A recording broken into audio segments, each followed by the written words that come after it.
She stared right back. The captain of the Royal Guard would be an interesting opponent, maybe even worthy of some effort on her part. Finally, the man raised his sword hand, and the folds of his cloak fell to conceal the blade. As his cloak shifted, she spied the gold wyvern embroidered on his tunic, the royal seal. "What do you care for the armies of Audurlin?" he replied. How lovely it was to hear a voice like her own, cold and articulate, even if he was a nasty brute. "Nothing," she said, shrugging. He let out a low growl of annoyance.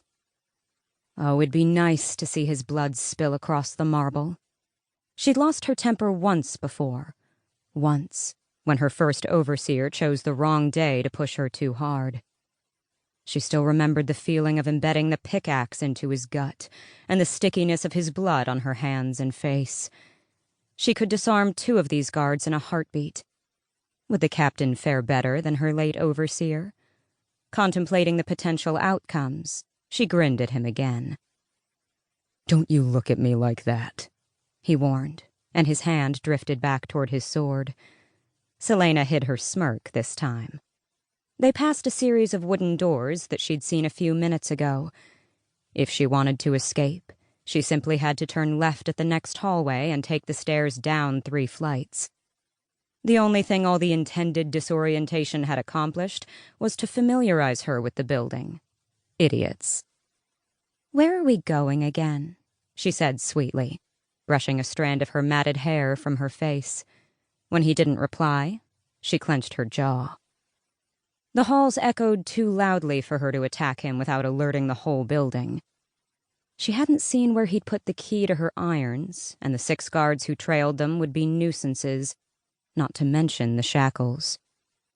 They entered a hallway hung with iron chandeliers. Outside the windows lining the wall, night had fallen, lanterns kindled so bright they offered few shadows to hide in. From the courtyard, she could hear the other slaves shuffling toward the wooden building where they slept. The moans of agony amongst the clank of chains made a chorus as familiar as the dreary work songs they sang all day.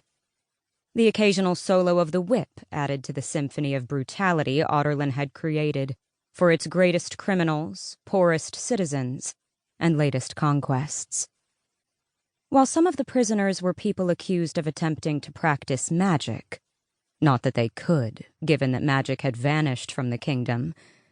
These days, more and more rebels arrived at Endovier. Most were from Eelway, one of the last countries still fighting Audurlin's rule. But when she pestered them for news, many just stared at her with empty eyes. Already broken. She shuddered to consider what they'd endured at the hands of Audurlin's forces. Some days, she wondered if they would have been better off dying on the butchering blocks instead. And if she might have been better off dying that night she'd been betrayed and captured, too. But she had other things to think about as they continued their walk. Was she finally to be hanged? Sickness coiled in her stomach. She was important enough to warrant an execution from the captain of the Royal Guard himself. But why bring her inside this building first? At last, they stopped before a set of red and gold glass doors so thick that she couldn't see through them. Captain Westfall jerked his chin at the 2 guards standing on either side of the doors, and they stomped their spears in greeting. The captain's grip tightened until it hurt. He yanked Selena closer, but her feet seemed made of lead, and she pulled against him. "You'd rather stay in the mines?" he asked, sounding faintly amused. Perhaps if I were told what this was all about, I wouldn't feel so inclined to resist. "You'll find out soon enough." Her palms became sweaty. Yes, she was going to die. It had come at last. The doors groaned open to reveal a throne room. A glass chandelier shaped like a grapevine occupied most of the ceiling, spitting seeds of diamond fire onto the windows along the far side of the room. Compared to the bleakness outside those windows, the opulence felt like a slap to the face, a reminder of how much they profited from her labor.